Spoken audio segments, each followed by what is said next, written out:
Hello friends, आपका मेरे channel प्रयास ट्रू वे ऑफ लर्निंग में बहुत बहुत स्वागत है। मैं मीतू सिंह आपका मेरे चैनल में बहुत बहुत स्वागत करती हूँ।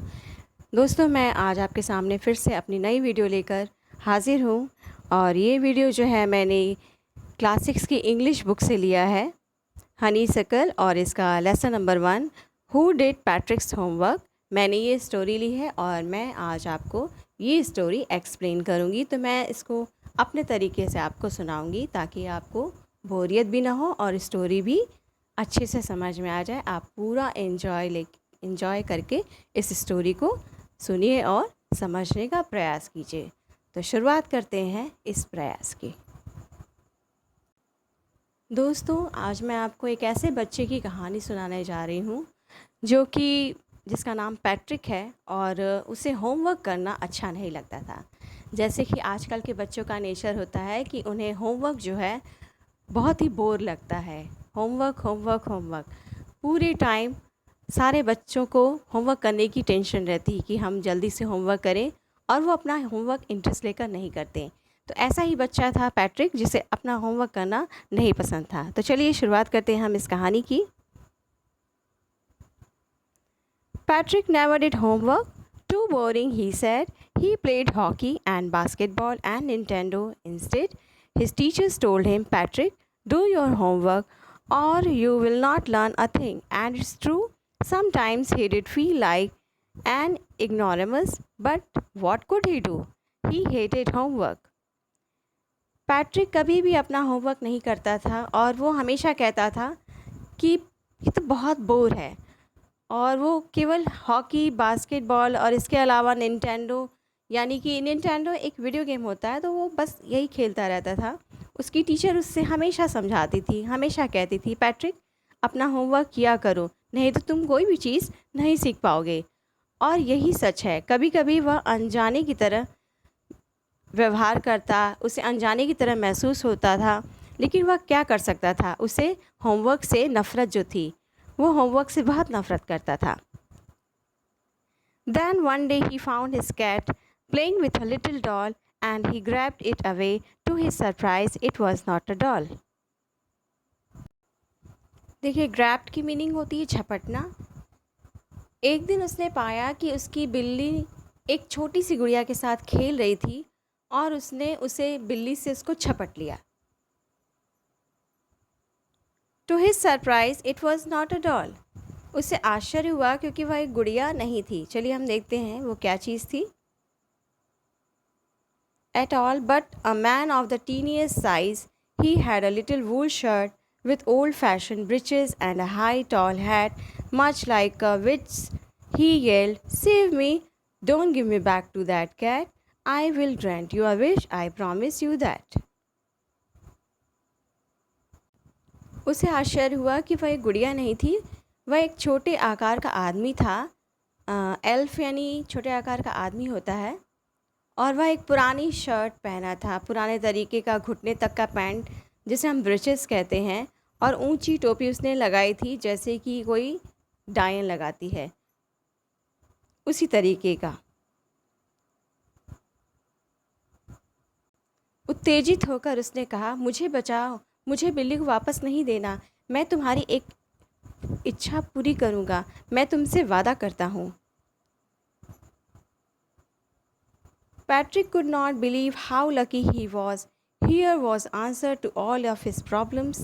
So he said, only if you do all my homework till the end of the semester, that's 35 days. If you do a good enough job, I could even get assignments. यहाँ assignments का short form में AS लिखा है, ये assignment ही है। Patrick विश्वास नहीं कर सका कि वह कितना भाग्यशाली था, उसकी सारी समस्याओं का हल यही था। इसलिए उसने कहा, यदि सिर्फ तुम मेरा होमवर्क सेमेस्टर तक कर दोगे, जिसमें अभी 35 दिन बाकी हैं, यदि तुम पर्याप्त कार्य कर सकोगे, तो जिससे मुझे अपना असाइनमेंट मिल जाए, मैं अपना असाइनमेंट जिससे पा सकूं। तो उसने ये बातें जो हैं उस छोटे आदमी से कही, क्योंकि उसे होमवर्क तो करना पसंद नहीं था। तो उसने सोचा कि क्यों ना इसके साथ एक डील कर ली जाए और मैं बदले में इससे अपना होमवर्क करा लूँगा। The little man's face wrinkled like a dishcloth thrown in the hamper. He kicked his legs and doubled his feet, and he grimaced and scowled and pursed his lips. Oh, am I cursed? But I will do it.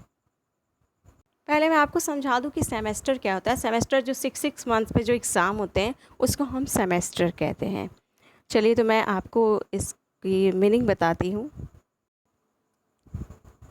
उस छोटे आदमी का चेहरा ऐसा सिकुड़ा हुआ था जैसे किसी ढक्कन वाली टोकरी में कपड़ा धोने वाला कोई कपड़ा फेंका हो। डिश क्लोथ यानी जिससे हम कपड़े को धुलते हैं या पोंछते हैं। उसने अपने पैर पटके और मुट्ठी को भींच कर कस के बंद करके दोहराते हुए अपना चेहरा बनाया, भौं चढ़ाकर होंठ भींचते हुए बोला, ओह मैं शापित हूँ लेकिन मैं करूँगा। कर्स्ड यानी शापित होता है। यहाँ कुछ वर्ड मीनिंग्स हैं जिसकी मैं मीनिंग आपको बताते चलती हूँ। स्काउल और ग्रीमेस का मतलब होता है भौं चढ़ाना, चेहरे को सिकोड़ना, होंठ को भींचना। Pursued his lips. चलिए हम आगे बढ़ते हैं। And true to his word that little elf began to do Patrick's homework except there was one glitch. The elf did not always know what to do and he needed help. Help me, he had said, and Patrick would have to help in whatever way. अपनी बात को सच साबित करते हुए उस छोटे आदमी ने पैट्रिक का होमवर्क करना शुरू किया। इसके अलावा एक और गड़बड़ थी। उस छोटे आदमी को हमेशा पता नहीं होता था कि क्या करना है और उसे मदद की ज़रूरत पड़ती थी।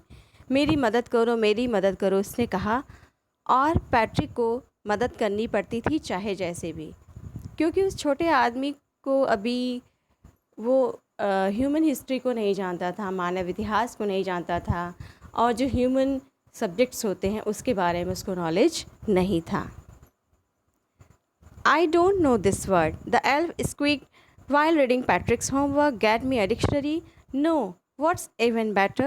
Look up the word and sound it out by each letter. When it came to maths, Patrick was out of luck. What are timetables? The elf shrieked. We elves never need that. उस छोटे आदमी ने कहा, मुझे इस शब्द का अर्थ नहीं पता। छोटा आदमी पैट्रिक का होमवर्क करते हुए चीख पड़ता, मुझे एक डिक्शनरी दो। नहीं, अच्छा ये होगा कि तुम शब्दों को देखकर प्रत्येक अक्षर को बोलो। तो पैट्रिक उसे समझाता कि नहीं, तुम बोल बोल कर पढ़ो। जब भी मैथ्स की बात आती है तो पैट्रिक दुर्भाग्यशाली हो जाता है। ये टाइम टेबल्स क्या हैं? छोटा आदमी चीखा। हम छोटे लोगों को इसकी ज़रूरत कभी नहीं पड़ती। इस तरह दोनों में जो है झगड़े हो रहे थे बराबर। ये जो एल्फ था वो बराबर चीख रहा था पैट्रिक पे कि मुझे ये होमवर्क नहीं समझ में आ रहा, तुम मेरी हेल्प करो। यानी उसको जो है पैट्रिक की हेल्प की ज़रूरत पड़ रही थी उसका होमवर्क करने में। And addition and subtraction and division and fractions, here sit down beside me, you simply must guide me. Elves know nothing of human history, to them it's a mystery. So the little elf, already a shouter, just got louder. Go to the library, I need books, more and more books, and you can help me read them too. इस तरह से जब वो चीखते जा रहा था, बराबर चिल्ला रहा था, उसे एडिशन नहीं समझ में आ रहे थे, घटाना, जोड़, भाग, ये कोई भी चीज़ें समझ में नहीं आ रही थी और वो चिल्लाया जा रहा था। उसने पैट्रिक को कहा कि तुम मेरे बगल में बैठो और मुझे समझाओ, मुझे मानव इतिहास के बारे में कुछ भी नहीं पता है। वो उसको चिल्लाया जा रहा था क्योंकि ये सारी चीज़ें उसके लिए एक मिस्ट्री थी, एक रहस्य था। वह छोटा आदमी पहले से ही चिल्ला रहा था और वो और ज़ोर से चिल्लाने लगा, जाओ लाइब्रेरी में जाओ, मुझे किताबों की ज़रूरत है, ज़्यादा से ज़्यादा किताबें, और तुम मेरी पढ़ने में भी मदद कर सकते हो। As a matter of fact, every day in every way, that little elf was a nag. Patrick was working harder than ever, and was it a drag? He was staying up nights, had never felt so weary, was going to school with his eyes puffed and bleary. वास्तव में ऐसा होता था कि रोज़ किसी न किसी बहाने वो छोटा आदमी जो एल्फ़ था, वो हमेशा शिकायत करता रहता था और पैट्रिक को बहुत कड़ी मेहनत करनी पड़ती थी, जिसने कभी ऐसी मेहनत कभी नहीं की थी और यही उसके लिए एक अवरोध बन रही थी, बाधा बन रही थी। वह रात भर जागता था और बिना थके रात भर जागता था। उसे थकान महसूस नहीं होती थी। वह थकी हुई और हाँफते हुए और थके हुए आँखों के साथ स्कूल जाता। यानी वो जब भी स्कूल जाता तो ऐसा लगता है कि वो अभी भी सो रहा है। उसकी आँखें बिल्कुल बंद होती जाती थीं। Finally, the last day of school arrived and the elf was free to go.